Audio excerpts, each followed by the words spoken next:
ओम नमः शिवाय, जय महाकाल। हम सबको पता है माघ मास का बहुत ही पवित्र महीना चल रहा है। कल है 6 फरवरी मंगलवार और इस दिन पड़ रहा है एकादशी तिथि, जो कि इस दिन को बहुत ही खास और विशेष माना जाता है ना।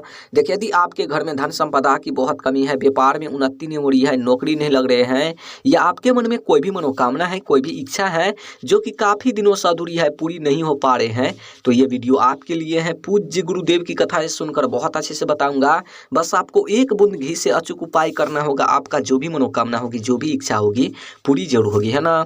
तो चलिए समझते हैं उपाय को कैसे करना है। लेकिन उपाय को बताने से पहले वीडियो को लाइक कर दीजिए। अगर चैनल पर नए हो तो चैनल को सब्सक्राइब जरूर कर लेना। इस पूरे वीडियो में 4 बहुत ही चमत्कारी उपाय के बारे में बात करेंगे, जो कि अलग अलग मनोकामना पूर्ति के लिए होगा। लेकिन हाँ, इस वीडियो में जो चौथे उपाय के बारे में बात करेंगे, बहुत ही चमत्कारी उपाय है, बहुत ही अचूक उपाय है। वीडियो को पूरा देखना है और एक एक उपाय को समझ करके आपको उपाय करना है, ठीक। तो चलिए पहले वाले उपाय की बात कर लेते हैं सबसे पहले। अब बोलोगे इस उपाय को करने से क्या फायदा, क्या बेनिफिट होगा। देखिए, यदि आपके घर में धन संपदा की बहुत कमी है, व्यापार में उन्नति नहीं हो रही है, नौकरी नहीं लग रहे हैं, घर में माँ लक्ष्मी की वास नहीं है, माँ लक्ष्मी आपसे रूठी हुई है, घर में सुख शांति नहीं है, घर में रुपयों पैसों की बहुत कमी है, तो इस उपाय को जरूर करना। देखिए, इस उपाय को करने के लिए मात्र आपको 1 चम्मच या 2 चम्मच घी ले लेना है। ले लिया, उसके बाद आपको लेना है 1 तांबे का लोटा और उन तांबे के लोटे में अपने घर से आपको जल भर लेना है। अब इन दोनों सामग्री को लेकर आपको पहुंचना है कहाँ पर, शिवालय यानी कि शिव जी के मंदिर।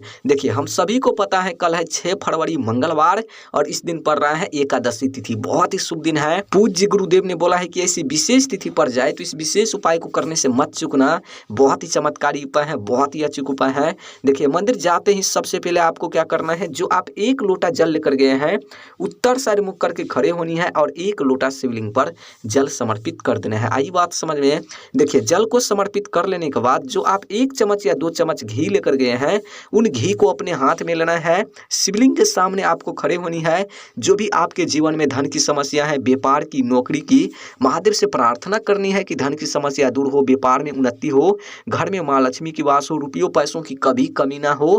कहते हुए, प्रार्थना करते हुए माता अशोक सुंदरी जी के स्थान पर घी से लेपन कर देना है, कुछ इस तरीके से, जैसा कि आप सबको स्क्रीन पर दिख रहा है। कुछ इस तरीके से माता अशोक सुंदरी जी के स्थान पर लेपन कर देना है। यही है माता अशोक सुंदरी का स्थान, यहीं पर आपको लेपन करना है। आई बात समझ में। देखिए, जो उंगली से आप लेपन करेंगे माता अशोक सुंदरी जी के स्थान पर, उसी उंगली से आपको क्या करना है, जाना है अपने घर, और घर के जो मुख्य द्वार होते हैं यानी कि मेन गेट होते हैं, उसी उंगली से आपको क्या करना है, एक बिंदी का निर्माण कर देना है मुख्य द्वार पर। जैसा कि आप सबको स्क्रीन पर दिख रहा है, कुछ इस तरीके से एक बिंदी का निर्माण करना है। और बिंदी का निर्माण करते समय जो भी आपके जीवन में धन की समस्या है, व्यापार की, जो मनोकामना आप मंदिर में बोले थे, शिव जी के मंदिर में, वही मनोकामना आपको यहाँ पर भी बोलना है। आई बात समझ में। बस आपको इतना सही उपाय करना है। यकीन मानिए, इस उपाय को यदि आप कर लेते हैं माघ महीने में, माघ मास के महीने में, एकादशी तिथि पर मंगलवार के दिन, तो जो भी धन की समस्या होगी हमेशा हमेशा के लिए दूर होगी, है ना। बहुत ही चमत्कारी उपाय है, करना ही करना है, चूक मत जाना इस उपाय को करने से। चलिए अब बात कर लेते हैं दूसरी उपाय के बारे में। अब बोलोगे इस उपाय को करने से क्या फायदा, क्या बेनिफिट होगा। देखिए, यदि आपके मन में कोई भी मनोकामना है, कोई भी इच्छा है जो कि अधूरी रह गए हैं, काफी दिनों से पूरी नहीं हो पा रहे हैं, तो इस उपाय को जरूर करना। देखिए, इस उपाय को करने के लिए मात्र आपको 7 चावल के दाने गिन करके आपको लेना है। जो आप चावल के दाने लेंगे खंडित नहीं होना चाहिए, इस बात को ध्यान रखना। और उसके बाद आपको लेना है 1 स्टील का लोटा और उन स्टील के लोटे में सबसे पहले आपको 1 चम्मच या 2 चम्मच कच्चा दूध को मिलाना है और थोड़ा सा जल आपको उन दूध में आपको मिलाना है, ठीक। उसके बाद इन दोनों सामग्री को लेकर आपको पहुंचना है कहाँ पर, शिवालय यानी कि शिव जी के मंदिर। देखिए, हम सभी को पता है माघ मास का बहुत ही पवित्र महीना चल रहा है और कल है 6 फरवरी मंगलवार और इस दिन पड़ रहा है एकादशी तिथि। बहुत ही शुभ दिन है, इसी दिन इस उपाय को करना है। देखिए, मंदिर जाते ही सबसे पहले आपको क्या करना है, जो लोटे में कच्चा दूध 1 चम्मच या 2 चम्मच और थोड़ा सा जल लेकर गए हैं, उन जल में क्या करना है, जो आप 7 चावल के दाने लेकर गए हैं, उन 7 चावल को गिराना है उन जल में। दूध और जो जल है उन जल में आपको मिलाना है 7 चावल के दाने। उसके बाद उन लोटे को अपने हाथ में लेना है, शिवलिंग के सामने खड़े होनी है। जो भी आपके जीवन में अधूरी मनोकामना रह गए हैं, जो भी अधूरी कार्य रह गए हैं, कहते हुए प्रार्थना करते हुए उन लोटे में जो भी सामग्री है एक साथ आपको शिवलिंग पर समर्पित कर देना है। आई बात समझ में। उसके बाद वहाँ पर आपको 2 मिनट बैठना है। जो भी मनोकामना है, जो भी इच्छा है, महादेव से कहनी है, प्रार्थना करनी है। जो भी समस्याएं हैं प्रार्थना करनी है, दोनों हाथ जोड़ करके, दोनों आंख बंद करके। बस आपको इतना सा ही उपाय करना है। यकीन मानिए इस उपाय को यदि आप कर लेते हैं तो जो भी अधूरी मनोकामना होगी महादेव जरूर परिपूर्ण करेगी, है ना। चलिए अब बात कर लेते हैं तीसरी उपाय के बारे में। अब बोलोगे इस उपाय को करने से क्या फायदा, क्या बेनिफिट होगा। देखिए, यदि आपके घर में कोई भी व्यक्ति बीमार रहते हैं या आप रहते हैं, बीमारी दूर होने का नाम नहीं ले रहा है, तो इस उपाय को जरूर करना। देखिए, इस उपाय को करने के लिए मात्र आपको एक बेलपत्र लेना है। बेलपत्र खंडित नहीं होना चाहिए, इस बात को ध्यान रखना, क्योंकि महादेव को खंडित सामग्री समर्पित नहीं होता है ना।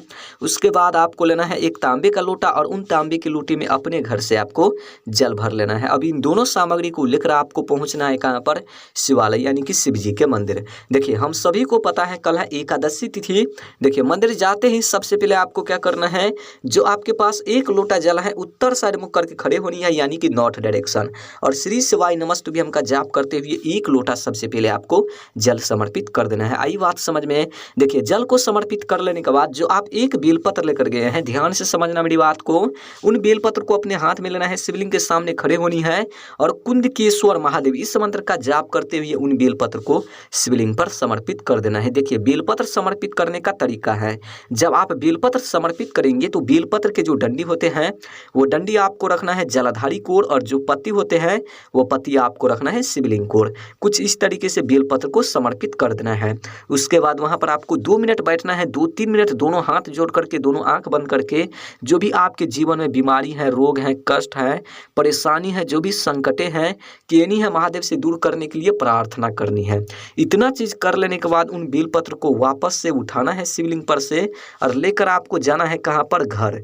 घर जाकर जो व्यक्ति बीमार है उन व्यक्ति को खिला देना है। अगर आप है बीमार तो आपको खाना है। यकीन मानिए इस उपाय को यदि आप कर लेते हैं एकादशी तिथि पर माघ महीने में, तो जो भी बीमारी होगी, जो भी रोग होगी, हमेशा हमेशा के लिए दूर होगी, है ना। बहुत ही चमत्कारी उपाय है, करना ही करना है, चूक मत जाना इस उपाय को करने से। चलिए अब बात कर लेते हैं चौथे उपाय के बारे में। अब बोलोगे इस उपाय को करने से क्या फायदा, क्या बेनिफिट होगा। देखिए, यदि आपके घर में धन संपदा की बहुत कमी है, धन में वृद्धि नहीं हो रही है, घर में धन आ ही नहीं रहा है, नौकरी नहीं लग रहे हैं, व्यापार में उन्नति नहीं हो रही है, घर में माँ लक्ष्मी की वास नहीं है, माँ लक्ष्मी आपसे रूठी हुई है, रुपयों पैसों की बहुत कमी है, कर्ज से आप परेशान हैं, कार्य में रुकावटें आ रहे हैं, कलेश रहते हैं, घर में लड़ाई झगड़ा होते रहते हैं, एक दूसरे में नहीं बनते हैं, भाई बहन में नहीं बनते हैं, पति पत्नी में नहीं बनते हैं, तो इस उपाय को जरूर करना। देखिए, इस उपाय को करने के लिए मात्र आपको 5 हरे मूंग के दाने ले लेना है। कितना लेना है, 5 ठो। जो आप हरे मूंग के दाने लेंगे खंडित नहीं होना चाहिए, इस बात को विशेष ध्यान रखना, ठीक। उसके बाद आपको लेना है एक तांबे का लोटा और उन तांबे की लोटी में अपने घर से आपको जल भर लेना है। अब इन दोनों सामग्री को लेकर आपको पहुंचना है कहाँ पर, शिवालय यानी कि शिव जी के मंदिर। देखिए, मंदिर जाते ही सबसे पहले आपको क्या करना है, ध्यान से समझना मेरी बात को। जो आप 5 हरे मूंग के दाने लेकर गए हैं, उन 5 हरे मूंग के दाने में से एक ठो हरे मूंग के दाने उठाना है और गणेश जी के स्थान पर समर्पित कर देना है। यह है गणेश जी का स्थान, यहीं पर आपको समर्पित करना है मात्र एक ठो हरे मूंग के दाने, ठीक। और दूसरी हरे मूंग के दाने आपको कहाँ पर समर्पित करना है, कार्तिकेय जी के स्थान पर। यह है कार्तिकेय जी का स्थान, यहाँ पर आपको करना है। और तीसरी हरे मूंग के दाने आपको करना है माता अशोक सुंदरी जी के स्थान पर। और चौथे हरे मूंग के दाने आपको करना है माँ पार्वती जी के स्थान पर। चारों स्थान पर आपको एक एक हरे मूंग को समर्पित कर देना है श्री शिवाय नमस्तुभ्यम इस मंत्र का जाप करते हुए। आई बात समझ में। देखिए, अब आपके पास बचे हैं एक हरे मूंग के दाने और एक लोटा जल, है ना। देखिए, उन हरे मूंग को क्या करना है, उन जल में आपको गिराना है ओम नमः शिवाय इस मंत्र का जाप करते हुए। उसके बाद उन लोटे को अपने हाथ में लेना है, शिवलिंग के सामने खड़े होनी है और अपनी मनोकामना कहते हुए, धन से जुड़ी, व्यापार से जुड़ी, नौकरी से जुड़ी, कर्ज से जुड़ी, कार्य से जुड़ी कहते हुए, प्रार्थना करते हुए सबसे पहले जहां जहां पर आप 4 हरे मूंग के दाने समर्पित किए हैं वहाँ पर आपको थोड़ा थोड़ा करके जल को समर्पित कर देना है, ठीक। और जो बाकी जल बचेंगे उन सभी जल को ठीक शिवलिंग पर समर्पित कर देना है। आई बात समझ में? देखिए उसके बाद वहाँ पर आपको 2-3 मिनट बैठना है शिवलिंग के सामने। जो भी धन से जुड़ी समस्या है, व्यापार से, कर्ज से जुड़ी, कलेश से जुड़ी, रुपयों पैसों से जुड़ी कहनी है, प्रार्थना करनी है। यकीन मानिए इस उपाय को यदि आप कर लेते हैं एकादशी तिथि पर माघ मास के महीने में, यानी कि माघ महीने में 6 फरवरी को मंगलवार के दिन सुबह से लेकर शाम तक किसी भी समय, तो जो भी धन की समस्या होगी दूर होगी, व्यापार में उन्नति होगी, कलेश कभी नहीं होगी, घर में लड़ाई झगड़ा नहीं होगी, कर्ज से मुक्ति मिलेगी। बहुत ही चमत्कारी उपाय है, धन में वृद्धि भी होगी। अगर वीडियो अच्छी लगी हो तो वीडियो को लाइक कर देना, चैनल पर नए हो चैनल को सब्सक्राइब जरूर कर देना। ओम नमः शिवाय, जय महाकाल, हर हर महादेव।